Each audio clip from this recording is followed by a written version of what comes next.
华为手机在性能上也即将迎来比较重大的突破，华为已经完成了全线产品线的布局。换你是品牌方的话，你应该也不急于革自己的命。Hello， 大家好，我是 JK 啊。华为 Mate X7S 的发布会我去了。那关于这款产品的发布会呢，我觉得有两个重点你一定要关注一下。首先，我看到一个论调，就是有人说 Mate X7S 它本身在硬件上的提升并不是特别多，我觉得恰恰相反啊。首先，第一点就是过了1年多的时间，那华为在这个整个业界依旧是唯一一家量产的三折叠，这个硬件的领先水准已经不用多言了。换你是品牌方的话，你应该也不急于革自己的命。其次，第二点，我觉得有一个重点呢，很多人可能没有意识到，就是这款产品在发布会上提到了一个重点，就是麒麟9020。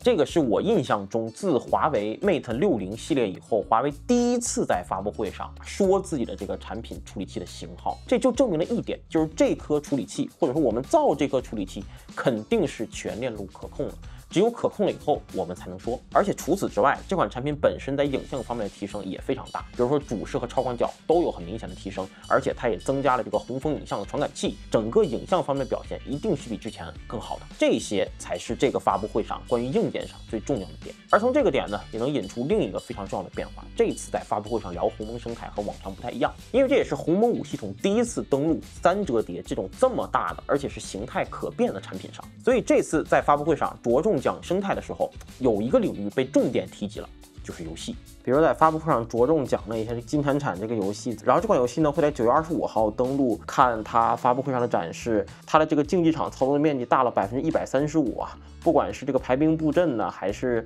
看阵容，包括看一些教程都更加从容。那除了游戏方面的适配呢，在发布会上还讲了很多关于生产力软件的适配。那现在我们点开这个鸿蒙应用商店，你会发现一个新板块叫 PC 应用马上用，也就是说这里出现的所有应用都是 PC 级别的，它的功能会比移动端的更加强大。比如说我们点开这个东方财富，下好了以后，你会发现它这个内容展示很丰富啊，这个就不赘述了。但是有一个区别，比如说现在是三折叠的横屏状态，对吧？然后我把它给合起来，你会发现，哎，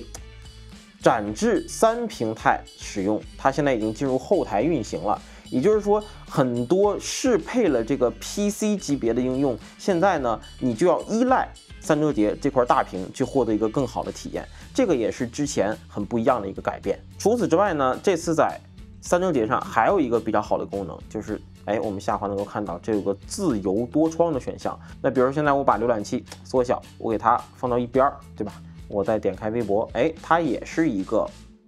自由窗口的形态。我再点开淘宝，一样的。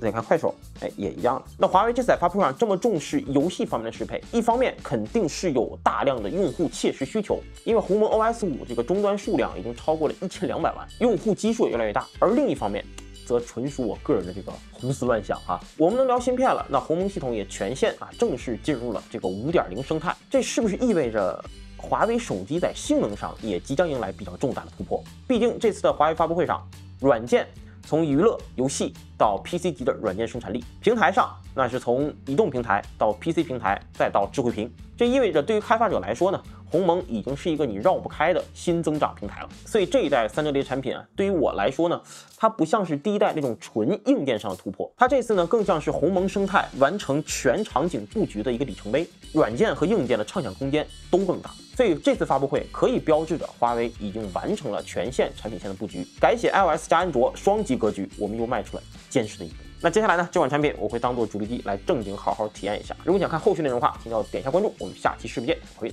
拜拜。